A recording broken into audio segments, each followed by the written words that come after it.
Hello friends, welcome back to my channel. ഇന്ന് ഞാൻ discuss ചെയ്യുന്നത് ESR ടെസ്റ്റിനെ പറ്റിയാണ്.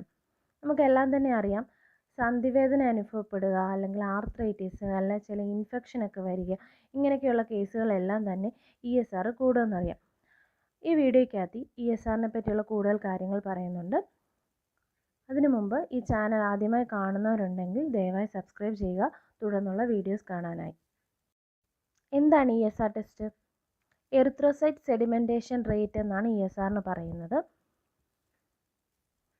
എറിത്രോസൈറ്റ് സെഡിമെൻറ്റേഷൻ എന്ന് പറഞ്ഞാൽ, എറിത്രോസൈറ്റ് എന്ന് പറഞ്ഞാൽ RBC, നമ്മുടെ ശരീരത്തിലുള്ള ബ്ലഡിലുള്ള ഒരു സെല്ലാണ് RBC. ഈ RBC സെറ്റിലാകുന്ന അതിൻ്റെ റേറ്റിനെയാണ് എറിത്രോസൈറ്റ് സെഡിമെൻറ്റേഷൻ റേറ്റ് എന്ന് പറയുന്നത്. അതായത് RBC സെഡിമെൻ്റ് ആകുന്ന എന്തുമാത്രം റേറ്റ് ഉണ്ടോ അതിനെയാണ് എറിത്രോസൈറ്റ് സെഡിമെൻറ്റേഷൻ റേറ്റ് എന്ന് പറയുന്നത്. അപ്പോൾ RBC സെഡിമെൻ്റായി അഥവാ എറിത്രോസൈറ്റ് സെഡിമെൻ്റ് ആകുന്ന റേറ്റിനെയാണ് എറിത്രോസൈറ്റ് സെഡിമെൻറ്റേഷൻ റേറ്റ് എന്ന് പറയുന്നത്. എറിത്രോസൈറ്റ് എന്ന് പറഞ്ഞാൽ RBC എവിടെയാണ് കാണപ്പെടുന്നത്? ബ്ലഡിനുള്ളിലാണ് അല്ലേ? ബ്ലഡിലെ ഒരു സെല്ലാണ് RBC എന്ന് പറയുന്നത്. അപ്പോൾ ബ്ലഡിനെ പറ്റി കുറച്ച് കാര്യങ്ങൾ പറയാം. നമ്മുടെ ശരീരത്തിലെ ബ്ലഡ് ഉണ്ടാക്കിയിരിക്കുന്നത് രണ്ട് പാർട്ട് കൊണ്ടാണ്. അതായത് പ്ലാസ്മ എന്നും ഫോംഡ് എലമെൻറ്റ്സ് എന്നും പറയും. പ്ലാസ്മ എന്നും ഫോംഡ് എലമെൻറ്റ്സ് എന്നും. ഈ പ്ലാസ്മ എന്ന് പറയുന്നത് ഫ്ലൂയിഡ് പാർട്ടാണ്, അഥവാ ദ്രാവക രൂപത്തിലുള്ള ഭാഗമാണ് പ്ലാസ്മ. ഫോംഡ് എലമെൻറ്റ്സ് എന്ന് പറയുന്നത് സെല്ലുകൾ അടങ്ങിയ ഭാഗമാണ്, അഥവാ സോളിഡ് പാർട്ട് എന്ന് പറയും. അപ്പോൾ ദ്രാവക രൂപത്തിൽ അഥവാ ഫ്ലൂയിഡ് പാർട്ടിനെ പ്ലാസ്മ എന്നും സോളിഡ് പാർട്ടിനെ ഫോംഡ് എലമെൻറ്റ്സ് എന്നും പറയും. പ്ലാസ്മയിൽ അടങ്ങിയിരിക്കുന്ന കൂടുതലും വാട്ടറിൻ്റെ കണ്ടൻ്റ് ആയിരിക്കും. പിന്നെ അതിനകത്ത് പ്രോട്ടീൻ വരും, ന്യൂട്രിയൻസ് വരും, വൈറ്റമിൻസ് വരും. ഇതെല്ലാം തന്നെ പ്ലാസ്മയിലുണ്ട്. ബാക്കി വരുന്നത്, പ്ലാസ്മ കഴിഞ്ഞ് കഴിഞ്ഞാൽ ബാക്കി വരുന്നത് ഫോംഡ് എലമെൻറ്റ്സ് ആണ്. ഫോംഡ് എലമെൻറ്റ്സ് എന്ന് പറയുന്നത് നമ്മുടെ ശരീരത്തിലെ സെല്ലുകൾ, ബ്ലഡിലെ സെല്ലുകളാണ്. RBC, WBC, പ്ലേറ്റ്ലെറ്റ് പോലുള്ള സെല്ലുകളാണ് ഫോംഡ് എലമെൻറ്റ്സിനകത്ത് വരുന്നത്. ഫോംഡ് എലമെൻറ്റ്സിലെ RBCയുടെ ഫംഗ്ഷൻ ഓക്സിജനെ ട്രാൻസ്പോർട്ട് ചെയ്യുക. അതുപോലെ തന്നെ RBCയിലുള്ള പിഗ്മെൻ്റായ ഹീമോഗ്ലോബിൻ ബ്ലഡിന് കളർ കൊടുക്കുന്നു. വിളർച്ചയുണ്ടാകാതെ നമ്മളെ നോർമൽ ലെവലിൽ നിർത്തണമെങ്കിൽ RBC നോർമൽ ലെവലിൽ വേണം. ഓക്സിജൻ ട്രാൻസ്പോർട്ടാണ് കൂടുതലായിട്ടും RBC ചെയ്യുന്നത്. ഇതുകൂടാതെ വൈറ്റ് ബ്ലഡ് സെൽസ് എന്ന് പറഞ്ഞു കഴിഞ്ഞാൽ WBC. ഇവയുടെ ഫംഗ്ഷൻ ഇമ്മ്യൂണിറ്റി പ്രൊവൈഡ് ചെയ്യുക, അതായത് പ്രതിരോധശേഷി നമുക്ക് നൽകുന്നത് WBC സെല്ലുകളാണ്. അടുത്ത സെല്ല് പ്ലേറ്റ്ലെറ്റിൻ്റെ ഫംഗ്ഷൻ നമ്മുടെ ശരീരത്തിന് ക്ലോട്ടിങ്ങിന് സഹായിക്കുന്ന സെല്ലാണ്. നോർമൽ രീതിയിൽ ഒരിക്കലും ബ്ലഡ് വെസൽസിൽ കൂടെ സ്മൂത്തായിട്ടായിരിക്കും പ്ലേറ്റ്ലെറ്റ് സർക്കുലേറ്റ് ചെയ്യുന്നത്. അതേസമയം എന്തെങ്കിലും തരത്തിലുള്ള മുറിവുകൾ സംഭവിക്കുമ്പോൾ ആ ടൈമിൽ ക്ലോട്ടിങ്ങിന് സഹായിക്കുന്നത് ഈ പ്ലേറ്റ്ലെറ്റ് സെല്ലുകളായിരിക്കും. നോർമലിൽ ബ്ലഡ് വെസൽസിൽ ഒരിക്കലും പ്ലേറ്റ്ലെറ്റ് പറ്റി പിടിക്കുന്നില്ല, ക്ലോട്ട് ഉണ്ടാക്കുന്നുമില്ല. അതേസമയം നമ്മുടെ ശരീരത്തിൽ എന്തെങ്കിലും മുറിവുകൾ സംഭവിക്കുമ്പോൾ ഈ പ്ലേറ്റ്ലെറ്റ് അവിടെ വരികയും ക്ലോട്ട് ഫോം ചെയ്യുകയും ചെയ്യുന്നു. അപ്പോൾ നമ്മുടെ ശരീരത്തിലെ ബ്ലഡിനെ പ്ലാസ്മ എന്നും ഫോംഡ് എലമെൻറ്റ്സും കൊണ്ടാണ് ഉണ്ടാക്കിയിരിക്കുന്നത്. ഇനി ഈ ബ്ലഡിനെ ഒരു ട്യൂബിലെടുത്ത് അതായത് ബ്ലഡിനെ നമ്മൾ ആൻറ്റിക്കോയാഗുലൻ്റ് ചേർത്ത് ഒരു ട്യൂബിലെടുത്ത് മിക്സ് ചെയ്ത് വെക്കുകയാണെങ്കിൽ, ആൻറ്റിക്കോയാഗുലൻ്റ് എന്താണ്? ബ്ലഡ് ക്ലോട്ട് ആകാതിരിക്കാൻ അഥവാ ബ്ലഡ് കട്ടിയാകാതിരിക്കാൻ വേണ്ടിയിട്ട് നമ്മൾ ഒരു കെമിക്കൽ സബ്സ്റ്റൻസ് ആഡ് ചെയ്യും ബ്ലഡിനകത്ത്. അതിനെയാണ് ആൻറ്റിക്കോയാഗുലൻ്റ് എന്ന് പറയുന്നത്. അതായത് ക്ലോട്ടിങ്ങിനെ പ്രിവെൻറ്റ് ചെയ്യുന്ന കെമിക്കൽ സബ്സ്റ്റൻസിനെയാണ് ആൻറ്റിക്കോയാഗുലൻസ് എന്ന് പറയുന്നത്. അപ്പോൾ ആൻറ്റിക്കോയാഗുലേറ്റഡ് ആയിട്ടുള്ള ബ്ലഡ് ഒരു ട്യൂബിനകത്ത് നമ്മൾ ഡിസ്റ്റർബ് ചെയ്യാതെ ഏകദേശം 1 മണിക്കൂറോളം വെച്ച് കഴിഞ്ഞാൽ അവിടെ പ്ലാസ്മ മുകളിൽ കാണുകയും RBC സെഡിമെൻ്റ് ആകുകയും ചെയ്യും. അതായത് ഈ പിക്ചറിൽ രണ്ടാമത് കാണിച്ചിരിക്കുന്ന പോലെ തന്നെ അതിലെ RBC അഥവാ സെല്ലുകൾ എല്ലാം ട്യൂബിൻ്റെ അടിയിലടിയുകയും മുകളിൽ പ്ലാസ്മ കാണുകയും ചെയ്യും. എന്തുകൊണ്ടാണ് ഈ ഫോംഡ് എലമെൻറ്റ്സ് താഴെ അടിഞ്ഞത്? അതിനൊരു എക്സാമ്പിൾ പറയാം. ഒരു ബീക്കറിൽ കുറച്ച് വെള്ളം എടുക്കുക, അതിനകത്തോട്ട് കുറച്ച് ഉപ്പിടുക. ഉപ്പിടുന്ന സമയത്ത് ഈ ബീക്കറിലുള്ള അതായത് സോൾവെൻറ്റ് സൊല്യൂട്ടൂടെ ചേരുന്നതാണ് സൊല്യൂഷൻ. സോൾവെൻ്റ് എന്ന് പറയുന്നത് എടുത്തിരിക്കുന്ന വെള്ളവും സൊല്യൂട്ട് എന്ന് പറയുന്ന ആഡ് ചെയ്ത ഉപ്പുമാണ്. അപ്പോൾ ഇതിൽ കുറച്ച് നേരം കഴിയുമ്പോൾ ഈ ഉപ്പ് അടിയിലടിയുകയും മുകളിൽ വെള്ളം കാണപ്പെടുകയും ചെയ്യുന്നു. എന്തുകൊണ്ടാണ് ഉപ്പ് അടിയിലടിഞ്ഞത്? ഉപ്പിനാണ് ഭാരം കൂടുതൽ അല്ലേ? അതുപോലെ തന്നെ ഇവിടെ ബ്ലഡിലെ ഫോംഡ് എലമെൻറ്റ്സ് ട്യൂബിനടിയിലടിയുകയും പ്ലാസ്മ മുകളിൽ നിൽക്കുകയും ചെയ്യും. കാരണം സെല്ലുകൾ കൂടുതലും ഉള്ളത് ഫോംഡ് എലമെൻറ്റ്സിനകത്തായതുകൊണ്ട് തന്നെ സോളിഡായിട്ടുള്ള പോർഷൻ ഫോംഡ് എലമെൻ്റാണ്. അതുകൊണ്ട് തന്നെ ഫോംഡ് എലമെൻറ്റ്സ് താഴെ അടിയും. ഇതിൻ്റെ ഫലമായിട്ട് പ്ലാസ്മ മുകളിലുണ്ടാവുകയും ചെയ്യുന്നു. ഇവിടെ ഈ മുകളിലുണ്ടാകുന്ന പ്ലാസ്മയെ നമുക്ക് സൂപ്പർനേറ്റൻ്റ് എന്ന് വേണമെങ്കിൽ പറയാം. താഴെ അടിയുന്നതിനെ സെഡിമെൻ്റ് എന്നും പറയാം. അങ്ങനെ ESR ടെസ്റ്റിലും ഇതേ രീതിയിൽ തന്നെ ഒരു ട്യൂബിനകത്ത് ആൻറ്റിക്വാഗുലേറ്റഡ് ബ്ലഡ് എടുത്ത് ഡിസ്റ്റർബ് ചെയ്യാതെ 1 മണിക്കൂർ വെക്കുമ്പോൾ RBC അഥവാ ഫോംഡ് എലമെൻറ്റ്സ് അടിയിലടിയുകയും പ്ലാസ്മ മുകളിൽ കാണപ്പെടുകയും ചെയ്യുന്നു. RBC സെഡിമെൻ്റ് ആകുന്നു. അതുകൊണ്ടാണ് എറിത്രോസൈറ്റ് സെഡിമെൻറ്റേഷൻ റേറ്റ് എന്ന് ESRന് പേര് പറയാൻ കാരണം. എറിത്രോസൈറ്റ് എന്ന് വെച്ച് കഴിഞ്ഞാൽ RBC ആണ്. RBCയുടെ മറ്റൊരു പേരാണ് എറിത്രോസൈറ്റ്. അതുകൊണ്ട് തന്നെ എറിത്രോസൈറ്റ് സെഡിമെൻറ്റേഷൻ റേറ്റ് എന്ന് പറയുന്നു. ഈ പിക്ചറിൽ കാണിച്ചിരിക്കുന്നതും അതുതന്നെയാണ്. അതായത് ട്യൂബിനകത്ത് ബ്ലഡ്, ആൻറ്റിക്വാഗുലേറ്റഡ് ബ്ലഡ് ട്യൂബിനകത്ത് 1 അവർ ഡിസ്റ്റർബ് ചെയ്യാതെ വെക്കുമ്പോൾ RBC അടിയിലടിയുകയും പ്ലാസ്മ മുകളിൽ കാണപ്പെടുകയും ചെയ്യുന്നു. ഇങ്ങനെ ഈ എറിത്രോസൈറ്റ് സെഡിമെൻറ്റേഷൻ റേറ്റ് അഥവാ ESRൽ ഇങ്ങനെ പ്ലാസ്മ മുകളിൽ കാണപ്പെടുകയും RBC സെഡിമെൻ്റ് ആകുകയും ചെയ്യുമെന്ന് പറഞ്ഞു.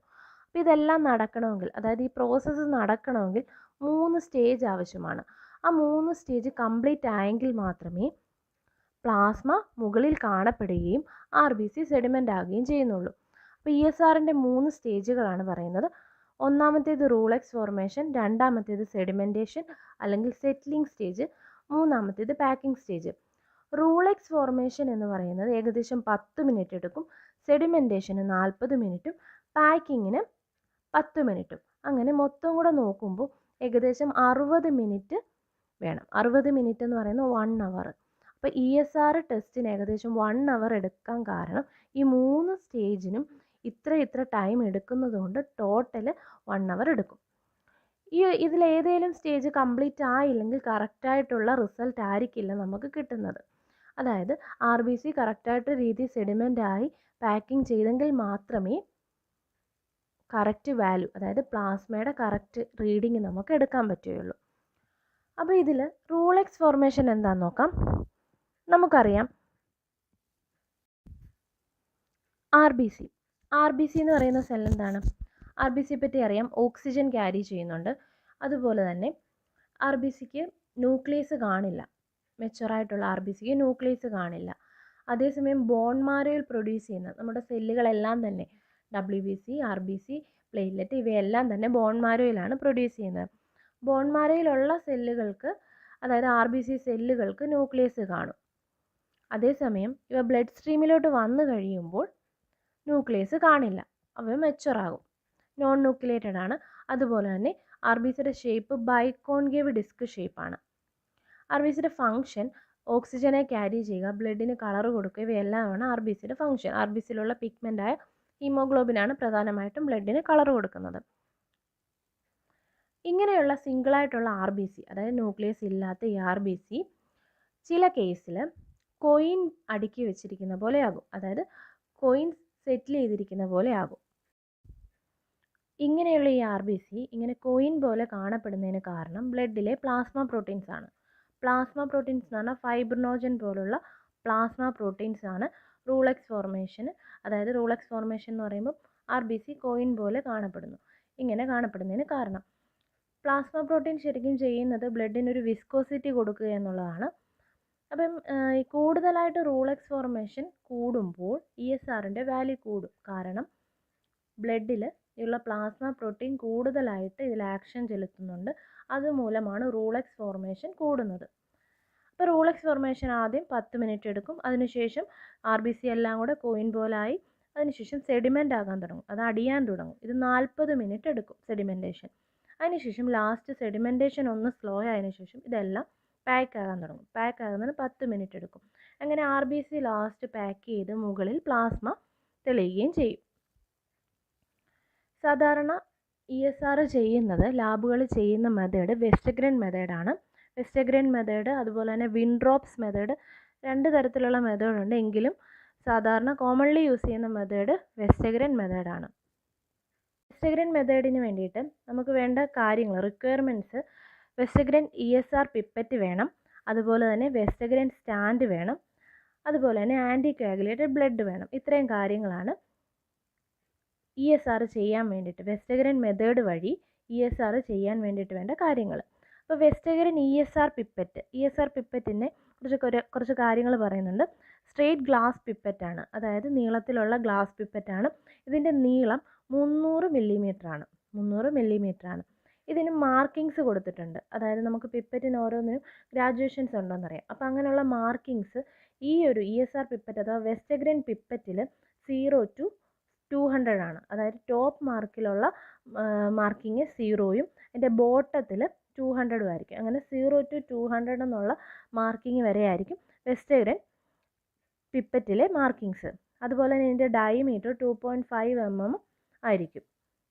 ഇത് വെസ്റ്റഗ്രെയിൻ സ്റ്റാൻഡാണ്. പിന്നെ വേണ്ടത് ആൻറ്റി കോയാഗുലേറ്റ് ചേർത്ത ബ്ലഡ്. അപ്പോൾ ആൻറ്റി കോയാഗുലേറ്റഡ് ബ്ലഡ് എന്ന് പറയുമ്പോൾ നമ്മൾ സാധാരണ ESR ചെയ്യാനൊക്കെ വേണ്ടിയിട്ട് എടുക്കുന്ന ആൻറ്റി കോയാഗുലൻ്റ് ആണ് 3.8% സോഡിയം സിട്രേറ്റ്. അപ്പോൾ 3.8% സോഡിയം സിട്രേറ്റ് യൂസ് ചെയ്യാം, EDTയും യൂസ് ചെയ്യാം. 3.8% സോഡിയം സിട്രേറ്റ് ആണ് നമ്മൾ എടുക്കുന്നതെങ്കിൽ അതിനകത്ത് 1.6 ml ബ്ലഡ്, അതായത് ബ്ലഡിൻ്റെ അളവ് നമ്മൾ വെനി പങ്ചർ വഴി എടുക്കുന്ന ബ്ലഡിൻ്റെ അളവ് 1.6 ml ബാക്കി 0.4 ml സോഡിയം സിട്രേറ്റും വേണം. 0.4 ml 3.8% സോഡിയം സിട്രേറ്റ്. അതിൻ്റെ കോൺസെൻട്രേഷൻ ശ്രദ്ധിക്കുക, 3.8% sodium citrate 0.4 ml plus 1.6 ml മൊത്തം 2 ml ബ്ലഡ്. EDTA ബ്ലഡ് ആണെങ്കിലോ, EDT ആണ് എടുക്കുന്നതെങ്കിലോ, അതായത് EDTA ബ്ലഡ് ആണെങ്കിൽ 1.6 ml ആൻറ്റി കോയാഗുലേറ്റഡ് ബ്ലഡ് എന്ന് ഇവിടെ ഉദ്ദേശിച്ചിരിക്കുന്നത് EDTA ബ്ലഡിനെയാണ്. 1.6 ml EDTA blood plus 0.4 ml, അതിൻ്റെ കൂടെ തന്നെ 0.4 ml 3.8% സോഡിയം സിട്രേറ്റ് എടുക്കണം. സാധാരണ നമ്മൾ ESR വെക്കുന്നതിന് മുമ്പ്, ESR ടെസ്റ്റ് പ്രൊസീജിയർ വെക്കുന്നതിന് മുമ്പ്, അതായത് ഈ സ്റ്റാൻഡിൽ നമ്മൾ ബ്ലഡ് പിപ്പറ്റ് ചെയ്ത് വെക്കുന്നതിന് മുമ്പ് സോഡിയം സിട്രേറ്റും ബ്ലഡും കൂടെ മിക്സ് ചെയ്തിട്ടാണ് വെക്കുന്നത്. അതാണ് ഇവിടെ കൊടുത്തിരിക്കുന്നത്. 1.6 ml ആണ് EDTA ബ്ലഡ് എടുക്കുന്നതെങ്കിൽ, അതായത് 1.6 ml EDTA ബ്ലഡും 0.4 ml 3.8% സോഡിയം സിട്രേറ്റും എടുക്കണമെന്നാണ് ഇവിടെ പറയുന്നത്. മൊത്തം 2 ml. അപ്പോൾ ഈ ഒരു പിപ്പറ്റിൻ്റെ കപ്പാസിറ്റി ഏകദേശം 2 ml ആണ്. 2 ml ബ്ലഡ് ആണ് ഈ പിപ്പറ്റിനകത്ത് കൊള്ളുന്നത്. 0 to 200 മാർക്ക് വരെ 2 ml ബ്ലഡ് ആണ് കൊള്ളുന്നത്.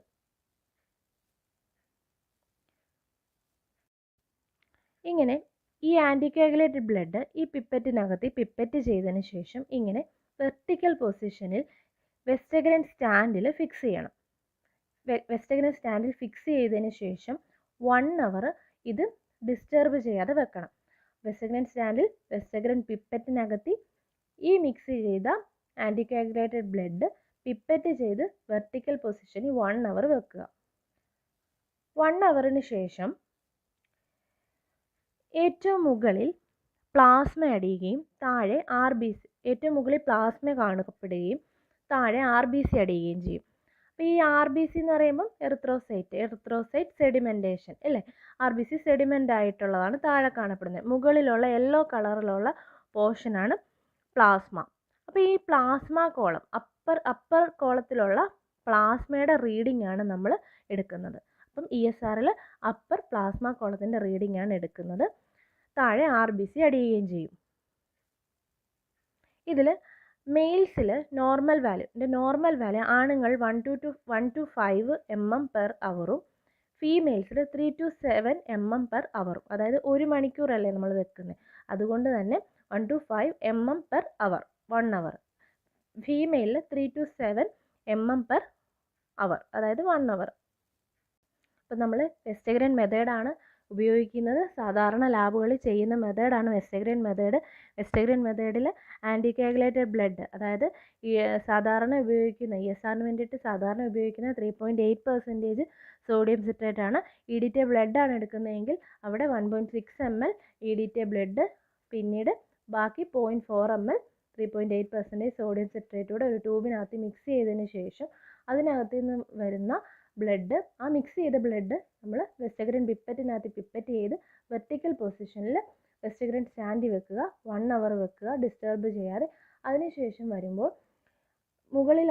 മുകളിലുണ്ടാകുന്ന പ്ലാസ്മ കോളം റീഡ് ചെയ്യുക, താഴെ RBC അടിയുകയും ചെയ്യും. ഇനിയും ESR ഏതൊക്കെ സമയത്ത് കൂടും, ഏതൊക്കെ സമയത്ത് കുറയും? സാധാരണയായി ESR കൂടുന്നത് അനീമിയയിൽ കൂടും.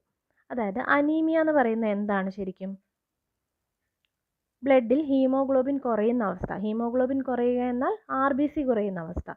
അപ്പോൾ ചിന്തിക്കുക, നമ്മുടെ ബ്ലഡിനകത്ത് ബ്ലഡ് ഉണ്ടാക്കിയിരിക്കുന്ന പ്ലാസ്മയും ഫോംഡ് എലമെൻസും കൊണ്ടാണ്. അതായത് RBCയും പ്ലാസ്മയും കൊണ്ടാണെന്നോട് പറയാം.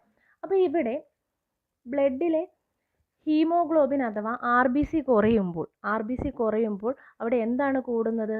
ബ്ലഡിൽ പ്ലാസ്മയുടെ അളവ് കൂടും, ഇല്ലേ? പ്ലാസ്മയുടെ അളവ് കൂടുകയും ESRൽ, അതായത് നമുക്ക് കൂടുതൽ ESR വാല്യൂ കിട്ടുകയും ചെയ്യും. അനീമിയ കേസിൽ, അതായത് ബ്ലഡ് കുറവുള്ള ഒരാൾക്ക് ESR വാല്യൂ കൂടുതലായിരിക്കും. കാരണം ഇവരിൽ കൂടുതലായിട്ടും സെല്ലിൻ്റെ അളവല്ലായിരിക്കും കൂടുതൽ എന്തിൻ്റെ അളവാണ്? പ്ലാസ്മയുടെ അളവാണ് കൂടുതൽ. അപ്പോൾ അനീമിയ കേസിൽ എന്തുകൊണ്ടാണ് ESR കൂടുന്നത്? അവിടെ ഹീമോഗ്ലോബിൻ്റെ അളവ് അഥവാ RBCയുടെ അളവ് കുറവാണ്, കൂടുതലായിട്ടുള്ളത് പ്ലാസ്മയുടെ അളവാണ്. അതുകൊണ്ട് തന്നെയാണ് പ്ലാസ്മ റീഡിങ് കൂടുതൽ കിട്ടുന്നതും ESR കൂടുതലാകുന്നതും. ഇത് കൂടാതെ, അനീമിയ കൂടാതെ വേറെ conditions pregnancy, menstruation, chronic inflammatory conditions like rheumatoid arthritis, tuberculosis, old age. അതായത് പ്രഗ്നൻസിയിൽ സാധാരണ ESR കൂടും. അതുപോലെ തന്നെ ഇൻഫ്ലമേറ്ററി കണ്ടീഷൻസ്, നമ്മുടെ ശരീരത്തിൽ നീർവീക്കം, അല്ലേ, ജോയിൻസിനൊക്കെ വേദന വരുന്നു എന്നൊക്കെ പറയും, അല്ലേ? അതെല്ലാം തന്നെ ഇൻഫ്ലമേഷനാണ്. ഈ ഇൻഫ്ലമേഷനിലെല്ലാം തന്നെ ESR കൂടും. എന്തുകൊണ്ടാണ് ഇങ്ങനെ ഇൻഫ്ലമേഷനിൽ ESR കൂടുന്നത്? ഈ ടൈമിൽ നമ്മുടെ ശരീരത്തിൽ ചില പ്രോട്ടീൻസ് പ്രൊഡ്യൂസ് ചെയ്യുന്നുണ്ട്. അപ്പോൾ ഈ പ്രോട്ടീൻസ് ബ്ലഡിലെ സെല്ലുകളിൽ പറ്റി പിടിച്ചിരിക്കുകയും ഇതിൻ്റെ ഫലമായി ESR കൂടുകയും ചെയ്യുന്നു. വേറൊരു രീതിയിൽ പറഞ്ഞു കഴിഞ്ഞാൽ, ഞാൻ മുമ്പിലുള്ള സ്ലൈഡുകളിൽ പറഞ്ഞായിരുന്നു, റൂളക്സ് ഫോർമേഷന് കാരണം പ്രോട്ടീൻസ് RBCയിൽ കൂടുതലായിട്ട് ആക്ഷൻ നടത്തുന്നുണ്ട്. അതിൻ്റെ ഫലമായിട്ടാണ് കോയിൻ പോലെ കാണപ്പെടുന്നതെന്ന് പറഞ്ഞു. ഈ ഇൻഫ്ലമേറ്ററി കണ്ടീഷൻ അഥവാ ഇൻഫെക്ഷനുകളുടെ കേസിലും ഈ RBCയിൽ പ്രോട്ടീൻസിൻ്റെ ആക്ഷൻ വരികയും അതുവഴി RBC കോയിൻ പോലെ അടുക്കുകയും ചെയ്യും. ഇതിനെയാണ് റൂളക്സ് ഫോർമേഷൻ എന്ന് പറയുന്നത്. ഈ റൂളക്സ് ഫോർമേഷൻ കൂടുമ്പോഴാണ്, അതായത് റൂളക്സ് ഫോർമേഷൻ്റെ തോത് കൂടുന്തോറും ESR കൂടും. റൂളക്സ് ഫോർമേഷൻ എന്ന് പറഞ്ഞാൽ RBC അടുക്കി സെഡിമെൻ്റ് ആകുന്ന ഒരവസ്ഥ. RBC കൂടുതൽ സെഡിമെൻ്റ് ആകുമ്പോൾ എന്ത് സംഭവിക്കും? പ്ലാസ്മ കൂടുതലുണ്ടാകും. ഇതിൻ്റെ ഫലമായിട്ട് ESR കൂടും. അപ്പം പലതരത്തിലുള്ള ഇൻഫ്ലമേറ്ററി കണ്ടീഷൻ എന്ന് വെച്ച് കഴിഞ്ഞാൽ ശരീരത്തിലുണ്ടാകുന്ന നീർവീക്കം, ഇൻഫെക്ഷൻ, ഇവയെല്ലാം തന്നെ ഇൻഫ്ലമേറ്ററി കണ്ടീഷനിൽ വരും. ഇൻഫ്ലമേറ്ററി കണ്ടീഷനിലെല്ലാം തന്നെ ESR കൂടും. ഇതുപോലെ തന്നെ പ്രഗ്നൻസിയിലും സെയിം തിങ് ആണ് വരുന്നത്. കാരണം കൂടുതലും ഒരു നീർച്ചായ ഉണ്ടാകുന്ന ഒരവസ്ഥ പ്രഗ്നൻസിയിൽ ഉണ്ടാകുന്നുണ്ട്. അതുപോലെ തന്നെ മെൻസ്ട്രേഷന്, ഇവയിലെല്ലാം തന്നെ ESR കൂടും. അതുപോലെ തന്നെ ഒരു ഓട്ടോ ഇമ്മ്യൂൺ ഡിസീസാണ്. ഓട്ടോ ഇമ്മ്യൂൺ ഡിസീസ് എന്ന് പറഞ്ഞാൽ എന്താണ്? നമ്മുടെ തന്നെ ഇമ്മ്യൂൺ സിസ്റ്റം നമുക്ക് തന്നെ വിനയാകുന്നതെന്ന് പറയും, ഇല്ലേ? നമ്മുടെ തന്നെ ഹെൽത്തി സെൽസിനെ ഡിസ്ട്രക്ട് ചെയ്യും. ഇതിനെയാണ് ശരിക്കും ഒരു റുമറ്റോയ്ഡ് ആർത്രൈറ്റിസ് അഥവാ വാദം എന്ന് പറയുന്ന ഒരു ഓട്ടോ ഇമ്മ്യൂൺ ഡിസീസ് ആണെന്നും പറയാം. ഇങ്ങനെയൊക്കെയുള്ള കേസുകളിൽ ജോയിൻസുകൾക്കെല്ലാം വേദന അനുഭവപ്പെടുകയും ജോയിൻസുകൾക്കെല്ലാം ഇൻഫ്ലമേഷൻ വരികയും ചെയ്യും. ഇതിൻ്റെ ഫലമായി ESR കൂടും. അതുപോലെ തന്നെ ട്യൂബർകുലോസിസിൽ, അതുപോലെ തന്നെ ഓൾഡ് ഏജിൽ, പ്രായമാകുന്നവരിലും ESR കൂടുതലായിട്ട് കണ്ടുവരുന്നുണ്ട്. ഇനിയും ESR ഡിക്രീസ് ചെയ്യും. ESR കുറയുന്ന കണ്ടീഷൻ എന്ന് പറയുന്നത് പോളിസൈത്തീമിയ. അപ്പോൾ നമ്മൾ കൂടുന്നത് അനീമിയയിലാണെന്ന് പറഞ്ഞു. അനീമിയ എന്ന് പറഞ്ഞാൽ എന്താണ്? വിളർച്ച. അവിടെ എന്താണ് സംഭവിക്കുന്നത്? ഹീമോഗ്ലോബിൻ അഥവാ RBCയുടെ അളവ് ഗണ്യമായി കുറയും, അല്ലേ? ഒരുപാട് കുറയും. അതേസമയം പോളിസൈത്തീമിയയിൽ എന്താണ് ഉണ്ടാകുന്നത്? നമ്മുടെ RBC അഥവാ ഹീമോഗ്ലോബിൻ്റെ വാല്യൂ നോർമലിലാണ് വേണ്ടത് നമുക്കെല്ലാം തന്നെ. അവ നോർമൽ വാല്യൂവിനേക്കാൾ കൂടുതലാകുകയാണെങ്കിൽ, ഹീമോഗ്ലോബിനോ RBCയോ നോർമലിനേക്കാൾ ഒരുപാട് കൂടുതലാകുകയാണെങ്കിൽ ആ കണ്ടീഷനെ പറയുന്ന പേരാണ് പോളിസൈത്തീമിയ എന്ന് പറയുന്നത്. ഇവിടെ ഉണ്ടാകുന്ന ഒരു ഹീമോ കോൺസെൻട്രേഷനാണ്. എന്ന് വെച്ച് കഴിഞ്ഞാൽ ബ്ലഡിലെ സെല്ലുകൾ, അതായത് RBCയുടെ അളവ് ഗണ്യമായി കൂടും. ഇതിനെ പോളിസൈത്തീമിയ. RBCയുടെ അളവ് അഥവാ HBയുടെ അളവ് കുറയുന്നതിനെ അനീമിയ എന്നും കൂടുന്നതിനെ പോളിസൈത്തീമിയ എന്ന് പറയും. അപ്പോൾ ഇവിടെ എങ്ങനെയാണ് ESR കുറയുന്നത്? കൂടുതൽ എന്താണ് ഉണ്ടാകുന്നത്? ഇവിടെ RBC കൂടുതലുണ്ടാവും, അല്ലേ? അപ്പോൾ RBC കൂടുതലുണ്ടാകുമ്പോൾ എന്ത് കുറയും? ബ്ലഡിലെ പ്ലാസ്മയും ഫോംഡ് എലമെൻസും കൊണ്ടാണ് ഉണ്ടാക്കിയിരിക്കുന്നതെന്ന് പറഞ്ഞു. അപ്പം ഇവിടെയുള്ള ഫോംഡ് എലമെൻസിലൊന്നായ RBC ഒരുപാട് കൂടുമ്പോൾ അവിടെ എന്താണ് കുറയുന്നത്? പ്ലാസ്മയുടെ ലെവൽ കുറയും. അതിൻ്റെ ഫലമായി പ്ലാസ്മ റീഡിങ് നമുക്ക് റീഡ് ചെയ്യാൻ പറ്റാത്ത ഒരു അവസ്ഥ വരും. എന്ന് വെച്ച് കഴിഞ്ഞാൽ പ്ലാസ്മ ഫോം ചെയ്യുന്നത് കുറവായിരിക്കും. അങ്ങനെ പോളിസൈത്തീമിയയിൽ RBC കൂടുതലാകുകയും ESR അതിൻ്റെ ഫലമായി കുറയുകയും ചെയ്യും. ESR കുറയുക എന്ന് പറയുമ്പോൾ പ്ലാസ്മ അധികം അവിടെ ഉണ്ടാകുന്നില്ല. അതുപോലെ തന്നെ sickle cell anaemia. Sickle cell anaemia എന്ന് പറഞ്ഞു കഴിഞ്ഞാൽ RBC, നമുക്കറിയാം RBCയുടെ ഷേപ്പ് ഒരു ബൈക്കോൺകേവ് ഡിസ്ക് ഷേപ്പാണ്. RBCക്ക് പല രീതിയിലുള്ള മോർഫോളജിക്കൽ അബ്നോർമാലിറ്റീസ് വരാനിടയുണ്ട്. അവ ഓരോന്നും തന്നെ സ്പിറോസൈറ്റോസിസ് അങ്ങനെ പല രീതിയിലുള്ള RBC പല ഷേപ്പിലാകും. അപ്പോൾ ഈ RBC പല ഷേപ്പിലാകുന്ന, അതായത് സിക്കിൾ സെൽ എന്ന് പറയുമ്പോൾ അരിവാൾ പോലെ RBC കാണപ്പെടും. അരിവാളിൻ്റെ ഷേപ്പ് പോലെ RBC കാണപ്പെടും. നമ്മൾക്കറിയാം നമ്മുടെ RBCക്ക് ബൈക്കോൺകേവ് ഡിസ്ക് ഷേപ്പ് ഉള്ളതിൻ്റെ ഒരു പ്രധാനപ്പെട്ട ഫങ്ഷൻ എന്താണ്? ആ ഒരു ഷേപ്പ് കൊണ്ട് എന്താണ് ഉദ്ദേശിക്കുന്നത്? നമ്മുടെ ബ്ലഡ് വെസൽസിൽ കൂടെ ഈ ഒരു ഡിസ്ക് ഷേപ്പ് ഉള്ളത് കൊണ്ട് തന്നെ സ്മൂത്തായിട്ട് സർക്കുലേഷനിൽ കൂടെ കടന്നു പോകും RBC. അതേസമയം ഈ RBC സിക്കിൾ ഷേപ്പിൽ, അഥവാ സിക്കിൾ ഷേപ്പിലോ അല്ലെങ്കിൽ പല രീതിയിലുള്ള ഷേപ്പ് പല രീതിയിൽ വന്നു കഴിഞ്ഞാൽ RBCക്ക് ബ്ലഡ് വെസൽസിൽ ഈ RBC കറക്റ്റായിട്ട് മൂവ്മെൻറ്റ് നടക്കത്തില്ല. അത് എവിടെയെങ്കിലുമൊക്കെ പറ്റിപ്പിടിച്ച് ബ്ലോക്കൊക്കെ ഉണ്ടാകാൻ ചാൻസ് ഉണ്ട്. മനസ്സിലായോ?